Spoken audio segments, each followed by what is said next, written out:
Welcome. Thank you for coming to this session of Abraham, What Did You See? This is being brought to you from the Museum of Biblical Archaeology, the Linda Bird Smith Museum of Biblical Archaeology at Harding University. I'm Dale Manor, and I'm Professor Emeritus of Archaeology and Bible at Harding, and serve as the Field Director of the excavations of Tel Bet Shemesh in Israel. I don't know if you've ever wondered about what it was like in the time when Abraham was called from Ur of the Chaldees to go to Haran, and then he goes down into the land of Canaan, and God promises him this land. Now, our typical view that we have of Abraham's migration is that he's a shepherd, and certainly the Bible teaches that, and I'm not going to contradict that. But what I want to do is to try to enrich the drama and the dynamics of the kind of world in which Abraham is being called. Because the area is extremely important, and it's not quite the docile kind of world that we often tend to think in terms of. So let's go together on this journey as we begin the discussion from the call of Abraham from Ur of the Chaldees. The picture on the upper left is a photograph of the ruins of the ziggurat of Ur. Certainly a site that Abraham would have been familiar with. Now, there is some argument among the academic world as to whether Ur of the Chaldees is down at Ur near Babylon, or if there's another one up in the north. But the preponderance of at least biblical scholars and conservative biblical scholars is that Ur of the Chaldees is the one down near Baghdad and Babylon. And this is a picture of the ziggurat of Ur that Abraham would have at least been familiar with. I'm not suggesting he worshiped there. It may be the case that his father did and his family did, but we don't know what the mystery shroud background of Abraham and his religious experiences are. The picture on the lower right is an attempt that was made by the Iraqi government years ago to try to restore aspects of the ziggurat of Ur. I've not been there. I have spoken with some military personnel who have been there and visited the site. But this is roughly the time that Hammurabi would have been alive. Actually, given the chronology that is in the Bible, Hammurabi would come along after Abraham. Abraham would have been long gone from the scene. But nonetheless, most of us remember Hammurabi as being the great lawgiver.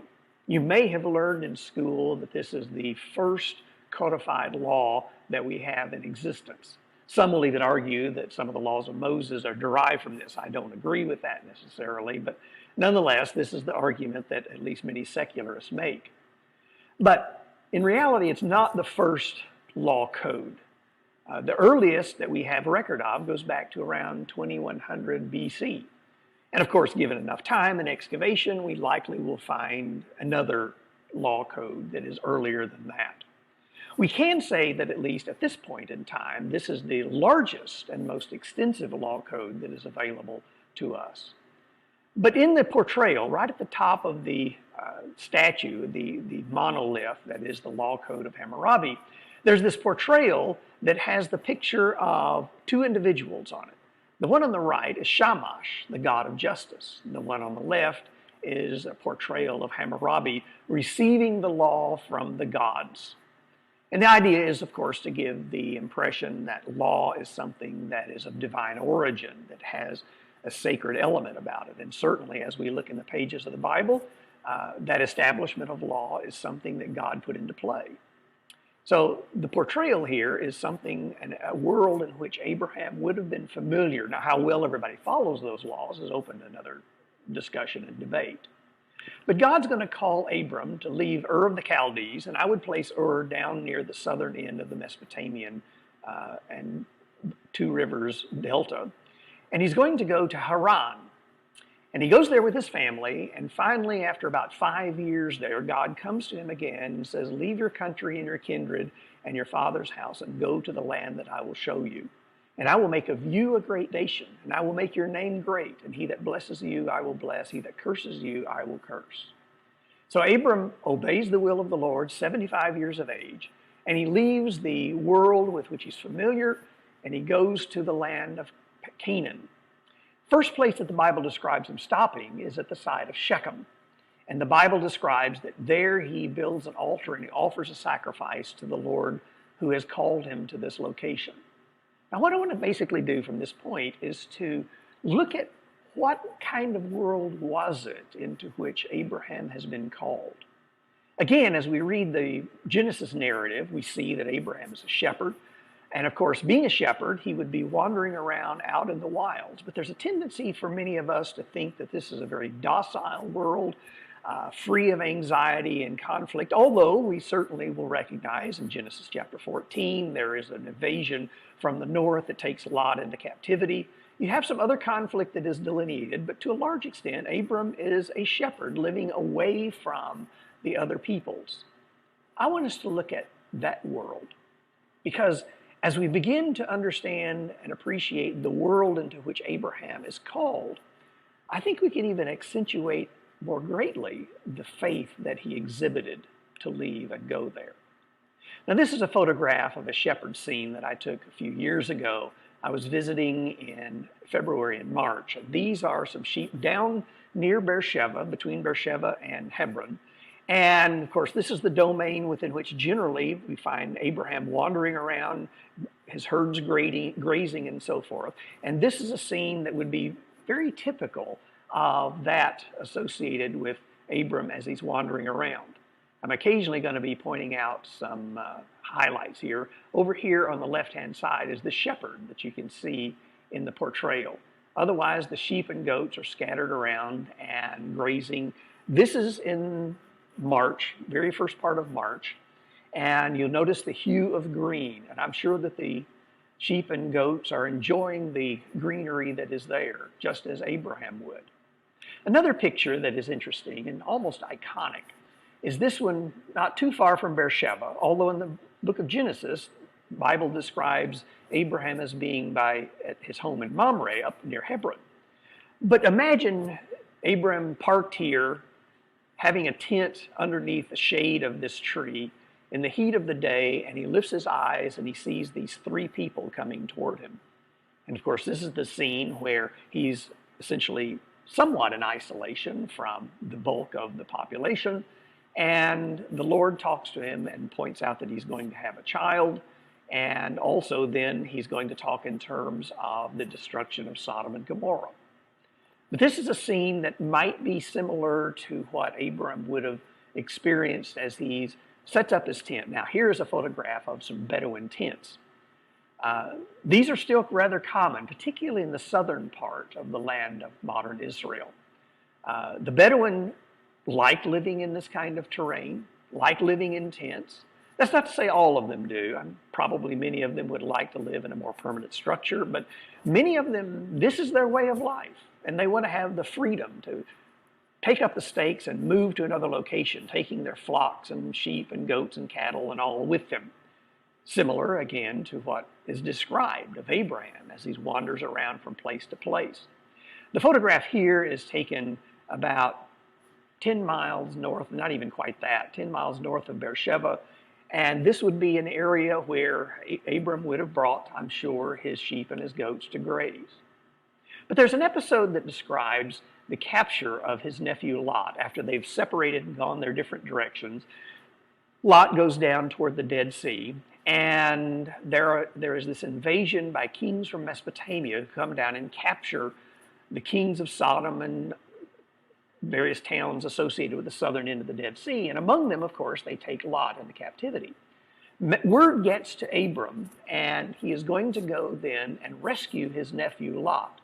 And the Bible describes that he pursues them as far as Dan, and then he finally catches up with them and salvages and retrieves his nephew near Damascus. Now, a number of years ago in the excavation at the site of Dan, and there is essentially no question about the legitimacy of this identity, the archaeologists discovered this site where you have this mud brick gate, and you'll notice the archway that is in the interior of this. Many times you'll hear people say that the Romans who are the ones who invented the architectural arch. Well, they weren't. They may have refined it, they may have perfected it, I won't deny them that credit. But the arch was around long before the Romans ever came on the scene. And this is a mud brick city gate that perhaps Abraham would be familiar with as he was coming up, coming to Dan, and continuing his pursuit of the kings and their captors, those that they've captured up near the edges of Damascus. But this begins to introduce us to the kind of world into which Abram has been brought. It is an area that is well fortified, dotted with fortification systems all over the place. And this one at Dan would be one with which he would be familiar. This is an artist's reconstruction in a model form of what the gate would have looked like. And here you have the stone entryway. There's the portrayal of the arch, the towers flanking it, and in the real photograph here are the towers that are portrayed in this ruined circumstance. And then you have this slope that comes up. We in archaeology refer to this as a glacis. And it may have been, probably was, surmounted by a vertical wall on top of that, so that you have this architectural structure that is extremely formidable. Now, this is a picture of the ruins of an arch gateway at Ashkelon down on the coast. This also dates from the time of Abraham. Now, on the outside of this, you have another glacis. Here is the portrayal of the opening through. Notice how thick this fortification system is. This is a tunnel, essentially a tunnel that goes all the way through this. And this gateway is immediately to the left of the picture on the right. And this would be the raw glacis that would be there to protect the city from the invaders as they would come. Now, imagine this, and you need to think in terms of this being plastered and relatively smooth, so that at the top there would be a vertical wall from which then the defenders would throw down stones, shoot arrows, pour water and oil to slicken the glacis to make it very difficult for attacking enemy to clamber their way up to the top of the wall and begin to undermine it. Now, as we look at this, we're going to find examples of this kind of fortification scattered around all over the country. At the site of Gezer, down in the Shephelah, near the coastal plain, here is the footing of a tower that is drawn in the picture at the lower left. I'm standing here at least to give you some perspective of how massive this piece of construction is. Then we also have the city gate, which is, if you look at the drawing, here's the tower that we're looking at. There's a connecting wall, and then there's the city gate that has this opening that restricts itself. As the invading armies would come in, they would find themselves sort of having to win their way through this uneven surface, and it would make it easier for the defenders to defend themselves. But like the other sites that we've looked at, there are also glacis here. And here the excavation has uncovered, you'll notice the diagonal line that comes down over from upper right to lower left, a very distinct line. This is the construction phase, and this is the debris that accumulated over time, eventually burying the glacis. Now, these are not terribly steep. They're about 45 degrees or so. But if they are moistened in any fashion with water or with oil, and especially a water-oil mixture, this would become extremely difficult for someone to climb up and get to the base of the walls and undermine it. It also would widen the fortification system, like we saw at Ashkelon, to make it very difficult to burrow underneath all of this, to sap the fortifications, if you will. And so there's a lot of sophistication in the building of these fortifications. This is the glacis that is preserved from that Abrahamic period, Middle Bronze Age period city of Jericho. It also was protected with a glacis.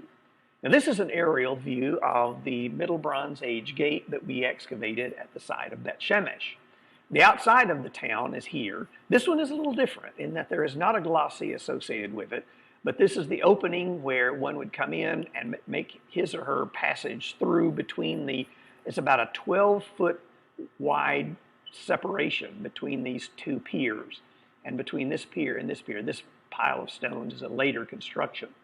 The area that we're looking at is about 30 feet long and about 40 feet wide, is to give some element of impression of how big this is. They're pretty formidable. And people passing through here, of course, would be coming in through a darkened area. Defenders could place themselves in here to curtail the advance of attacking military personnel coming in to try and capture their city. It's a formidable location. Now, as we look at another evidence of fortification system, one of the characteristics of the Middle Bronze Age, and to an extent going into the Late Bronze Age, is what is known as a migdal, which is a fancy word which means fortress. It's a Hebrew word, a fortress temple. And in this, we're looking at the footprint of a fortress temple at the site of Shechem. And again, Abram would have been probably familiar with this because you remember at Shechem is the first place where he is described as stopping in the land of Canaan, and he builds an altar there, and then he leaves there and goes down and sets up his tent between Bethel and Ai further south. But why do we refer to this as a Migdal temple? It's because of its massive architecture. This thing is huge. To give some perspective, you notice the thickness of the walls here. Down here is a vehicle. And this is not a vehicle that is small. This would be sort of like your 1963 Chevrolet that one would be driving around in that part of the world. And most of you can remember how relatively large those cars are. They're not huge, they're not massive, but the thickness of the wall is almost the length of that vehicle that you see on the lower right. We refer to it as a fortress temple because it's built like a fortress. And the Bible will indicate that it is into these that, at least from time to time, people would retreat in times of crisis and chaos. As a matter of fact, the footprint of the temple that we're looking at has been postulated to be the very temple that Abimelech burned down in the book of Judges.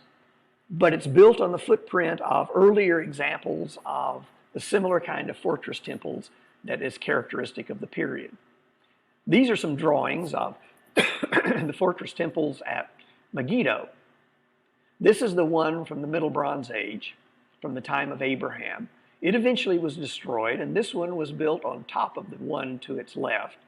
And it eventually is destroyed, and this one is built on top of the ruins of the one before it. So you have this temple that is built, it gets destroyed, there's another temple on top of it, it becomes destroyed, there's another temple on top of that. And part of the rationale here has to do with an aura of holiness that the people would think in terms of existing at this religious site. Sometimes it's a one-upsmanship of our God is greater than your God and built on the ruins of the temple of your God. Other times it is simply the residual effect of an aura of holiness. But all of these are Migdal temples, fortress temples, into which people in times of crisis would retreat for protection. They would also tend to store their wealth and riches there. The gold and the silver would be there. And this is exactly part of the rationale of the Parthenon, for instance, in Athens. It was a repository for the city's wealth. But they, in this case, would be a fortress temple. Another element of militarism that characterized this part of the world is represented by this series of standing stones. Here's the base of 1, 2, 3, 4, 5, 6, 7, 8, 9, and 10. There are 10 standing stones. This is a large basin we think was used for a ceremony of some kind. We don't know the exact mechanics of it. But the hypothesis of the archaeologist and anthropologist is that these series of stones represent 10 different towns that have made a protection pact, a coalition, that if one of them is under siege and attacked, then they will band together to defend that one against the encroachment of an enemy. But again, notice the mindset, a recognition that there is turmoil and tumult all over the place in regards to our world in which we live. And they're wanting to protect themselves, understandably, as the story unfolds here. They want to be safe. And so they would come together, apparently, from time to time, reaffirming their allegiance to each other. The date of this is sometime in the Middle Bronze Age. Middle Bronze 2B is usually what is described, which would be about 1800 to about 1700 BC or so. Just slightly after, if you will, the time of Abraham, but into the time of certainly Isaac and Jacob. One of the reasons we can also literarily corroborate this is the result of a story known as the story of Sinehe. The picture on the left is a picture of a book that discusses the story of Sennacherib, but it's a story that the Egyptians relished in. It becomes sort of their cultural frame of reference, sort of like the stories we'll tell of Abraham Lincoln and George Washington and Johnny Appleseed and the Alamo and so forth. These are the kind of stories. And admittedly, some of them may be embellished, but nonetheless, there's a core of element that can be corroborated. The picture on the right is part of the text of this that was taken by Farrell Jenkins, a friend of mine, as he was visiting the British Museum, and other examples of this exist. But the storyline essentially is that there was a circumstance around 1900 BC or so where the Egyptian army is fighting against the Libyans.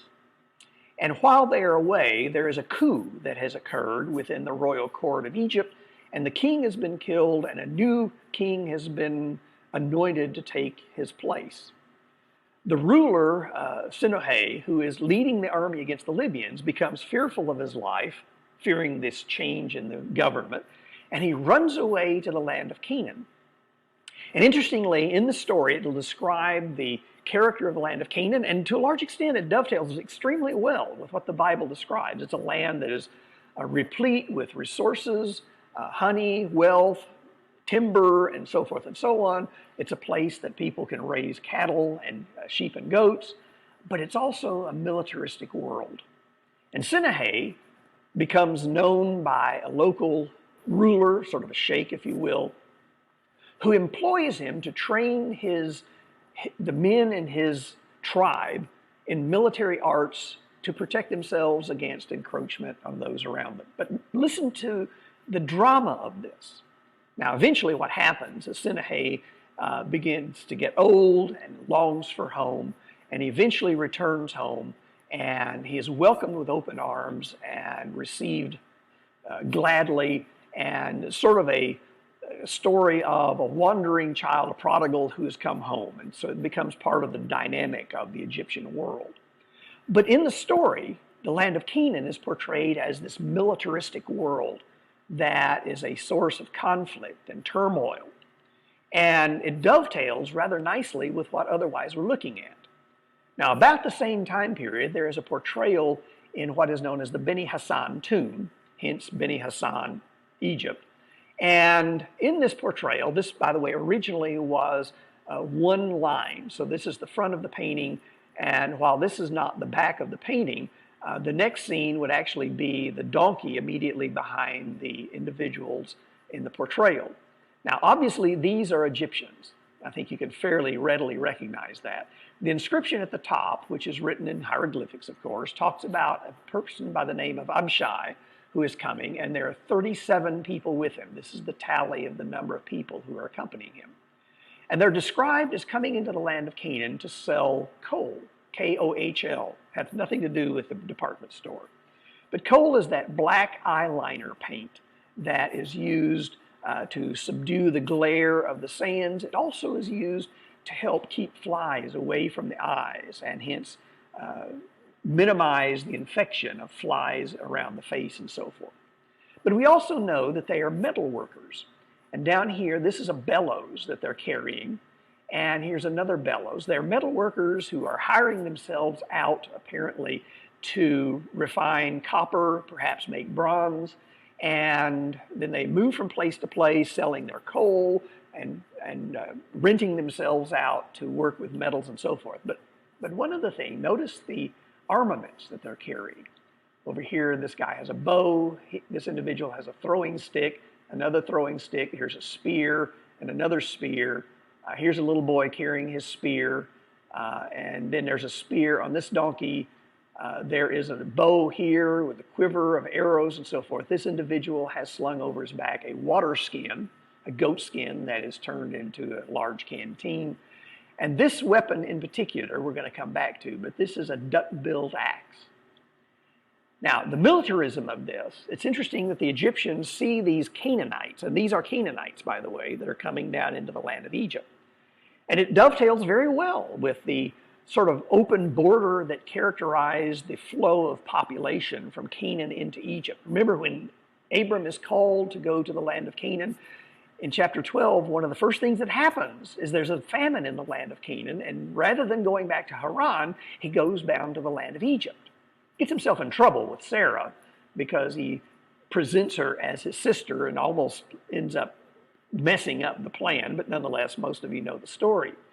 But there is a fairly open border, an openness where they can travel back and forth. But in this one, I'm not at all suggesting that this Abishai is Abraham, but in this one, the Egyptians are portraying not only the Canaanites in their colorful garb, but also as carrying their weapons. Rather well armed. Now, on a certain level, you could argue that as they travel out in the wild, they would need these things to protect themselves against marauders. Certainly true. I will not deny that. But the Egyptians don't have any kind of weaponry associated with them. And you would think if it was a view totally of animosity, they would be armed to protect themselves against these armed individuals. But nonetheless, the Canaanites are portrayed in this fashion. And so we have this, again, another layer of evidence, Egyptian portrayal. But there's another element, and it has to do with some trade concerns. There are inscriptions that will talk about trade that goes from Mari. Mari is situated right here in the middle of the map, shipping goods to Hatzor. And then there are inscriptions from the ancient world that talk about, these are not in the Bible, but inscriptions that talk about emissaries, diplomats going from Babylon to Hatzor. Now, in this scenario, and in some of these inscriptions, there is also the description of shipping tin. And shipments of tin are shipped to Hatzor, or Hazor, as you're probably more accustomed to hearing it, as well as to Laish, which is the original name of the city of Dan. Now, tin was an extremely important element in the technological advancement of metallurgy. Earlier, some tools would be, of course, of stone. They would use copper and so forth. But if you've ever done anything with copper, it's rather soft. It does not hold an edge well. It bends easily. But if you put 5 to 10% of tin into the copper, you make an alloy that becomes bronze, which is far more durable and will hold an edge and is weighty and is an advancement in military development. Now, admittedly, not all bronze items are military, but nonetheless, this seems to be a significant element of the transition. And it's with the Middle Bronze Age, around 2000 BC, that bronze actually begins to be rather widely used in the ancient world. That's just about the time of Abraham. Now, as we look at this, the distances involved here are important. The distance from Babylon to Mari is about 250 miles.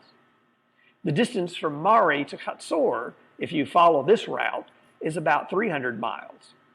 And if one travels a maximum of 20 miles a day, which is ultimately really unlikely for a very long time, it would have taken them about 27 days to make this trip. So this tends to imply that the land of Canaan was viewed as not only a place needing diplomats of some kind, but also the shipments of tin going to the land of Canaan says something about the technological aspects of the developments going on in the Middle Bronze Age, the time of Abraham, and into the time of Isaac and Jacob as well. Now, some of that technology is the transition from what is known as a crescentic axe, which is the one on the left-hand side. This is largely made out of copper, and the shaft would have come straight up through here, and you would have had the shaft attached here, going through around this loop and down here, and this tine embedded into the edge of the post. Significant weapon. I wouldn't want to get hit with this, but the ones on the right are known as duck-bill axes. And as you look at that, you can see likely why we refer to them as duck-bill, because it looks like the bill of a duck. The two holes that are there looks like quack, quack, quack, quack, the bill of a duck. Here is an example of these. These are not large at all. You can tell by the size of it in my hand and the shape of it. This really is quite weighty. And as you look at this is not an axe used for cutting down trees or trimming bushes or anything. This is a weapon that is designed for cracking skulls and as a weapon. And this would be quite formidable to be used in a warfare situation. It's interesting that technology is often associated with advancement of military issues. And we can almost see a cause and effect issues that take place as technology often advances in an attempt to try to build up the military. And in this scenario, this is exactly the portrayal. This is a duck-billed axe that was the last guy in the sequence of the Beni Hassan tomb painting.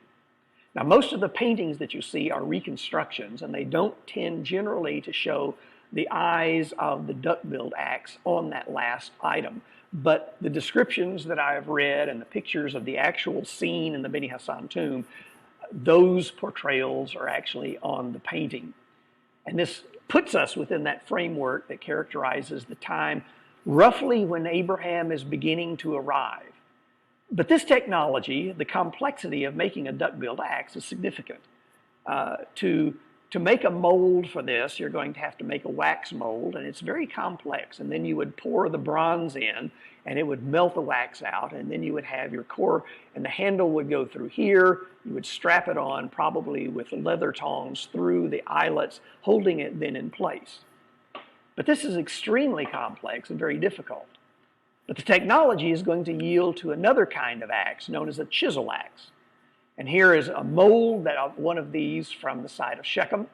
And then at the bottom is an example of one of these chisel axes.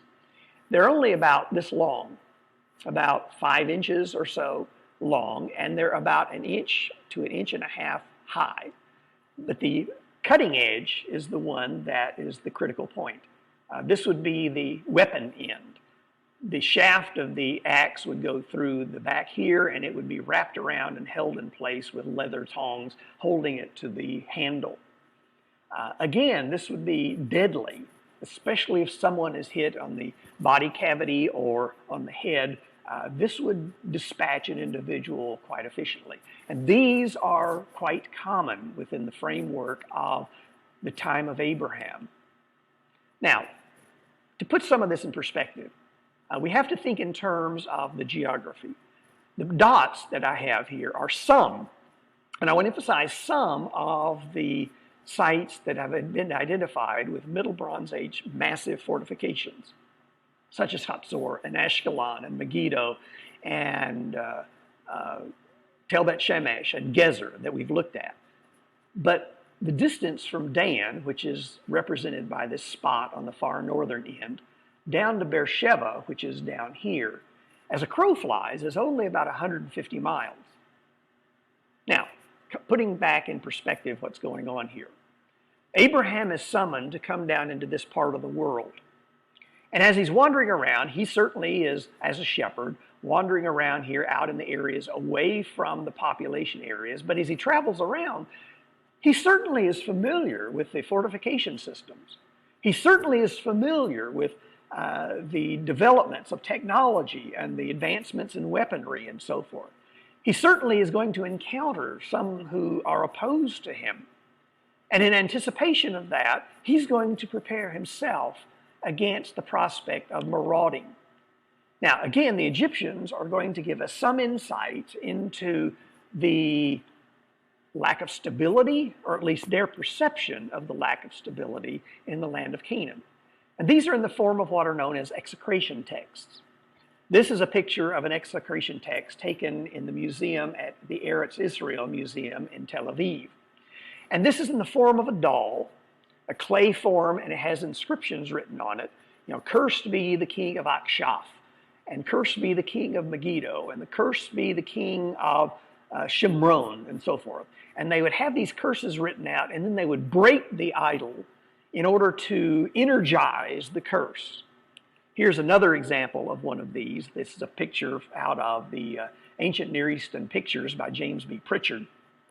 And you'll notice it's broken, but you can see remnants of the inscription that are on here. And cursed be the king here, cursed be the king there, and then they would break it in order to energize. It's sort of a fancy voodoo doll kind of thing, okay? Now, A lot of the academic world argues about, okay, was Canaan really militarized to a point that the Egyptians had to be concerned about this? Now remember, this is roughly the time period, the execration texts are roughly the time period of the story of Sinai into the Beni Hassan tomb painting and so forth and so on. And so you have corroborating lines of evidence that point to a militarism in the land of Canaan. And with this, even if it is not fully militarized in the sense that it's really a threat to Egypt, Egypt is concerned about it. Perhaps even just in their minds, but I think we've looked at enough evidence of the technological developments, the fortification systems, and other circumstances in the land of Canaan that there at least is legitimacy for some concern by the Egyptians of the threat and presence of the Canaanites.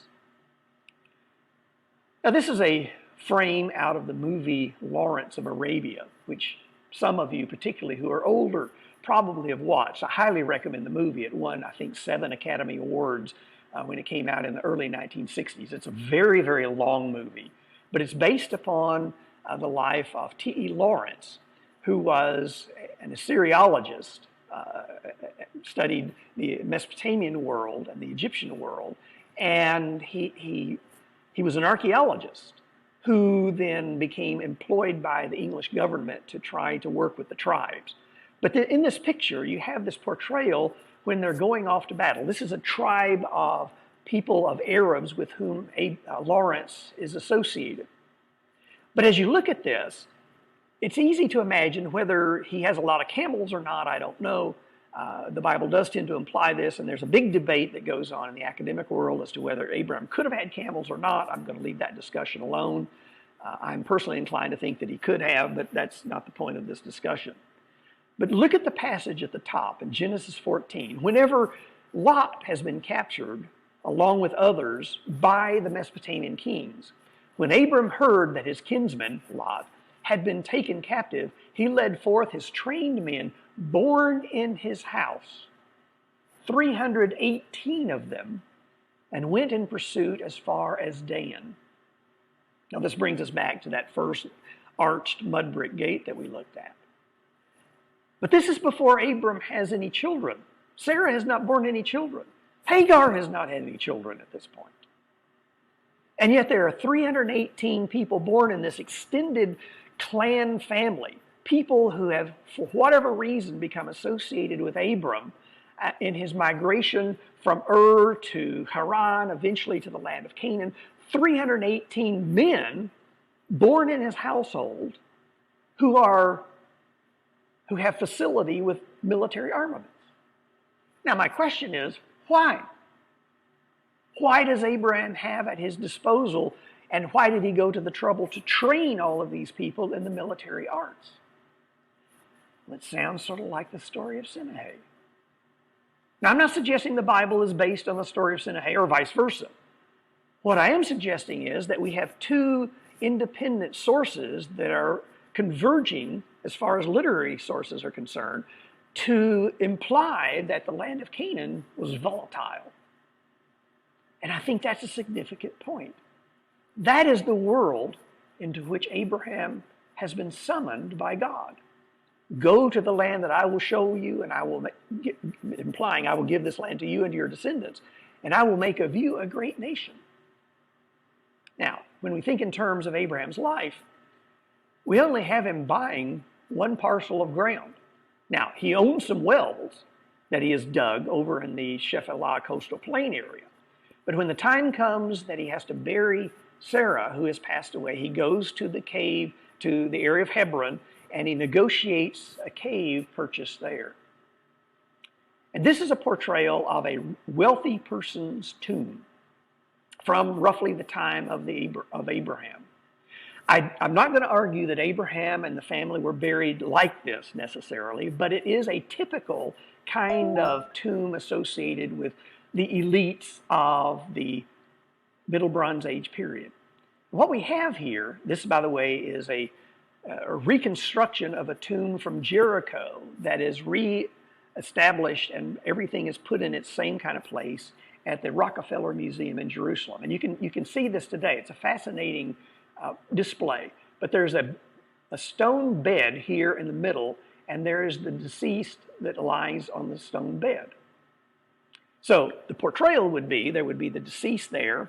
Now, I don't know, male, female, all who would have priority in this, but let's assume that it's an empty tomb, never been used before. Sarah has died. Abraham wants to take her in, so he would lay her out on this stone bed, if it's a similar kind of tomb.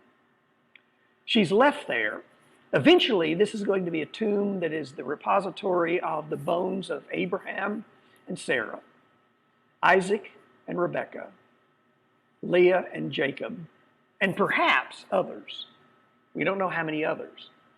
But we know, though, at least those 6 are going to be buried there. The Bible describes this in the book of Genesis, toward the end of the book of Genesis.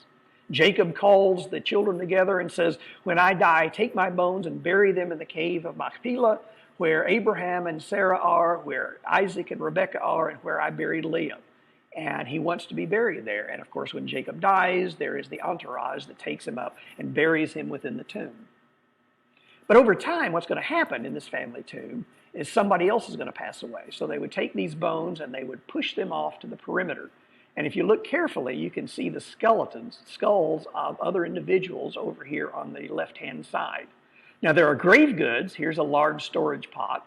The dark things that we're looking at here in the foreground are pieces of furniture. Here's a dipper juglet that is in the foreground. There's another skull, long bones and a backbone and so forth. And this becomes the family tomb. This adds some drama to the idea of being gathered to one's fathers. And that was the goal, to, in sort of an extended family kind of way, to be gathered to one's fathers. And Abraham, the only parcel of ground that he owns is this one, along with a few wells down in the Shephelah. There's no indication anywhere within the pages of Scripture that Abram uses his military strength in any other way than to rescue his nephew Lot, and otherwise perhaps to protect himself against attack. But those are not narrated. Now this to me accentuates the faith. By faith, Abraham obeyed when he was called to go out to a place that he was to receive as an inheritance. And he went out, not knowing where he was going. By faith, he went to live in the land of promise, as in a foreign land, living in tents with Isaac and Jacob, heirs with him of the same promise. For he was looking forward to the city that has foundations, whose designer and builder is God. I have to admit, before I went into the archaeological world, I had believed the story. I still believe the story. I'm not questioning the story. But I now appreciate the dynamic of Abraham's faith so much more. Because as I look at all of these converging lines of technological advances and fortifications and the story of Sinohe and other indications, the need for diplomats and all of this, Abram goes into a land that is already well occupied. People dotted all over the place. And I've often wondered, as Abram takes his sheep and his goats and passes by this fortified city of Bet-Shemesh or this site of Shechem or whatever, what does he think? Lord, how am I going to inherit this land? How are you going to give it to me? But by faith, he remains there. And by faith, he ultimately receives the reward. Abraham, what did you see? I'm convinced he saw a very volatile world that could have been at significant odds with him, but he had trust and faith in God that God would fulfill his promise. And that's one of the reasons he is the father of those who serve the Lord God Almighty. And may we work to emulate that faith. We don't know how things are going to unfold, but let's trust in God that he knows what he's doing, and let's trust his timetable. Thank you for listening, and may God bless you.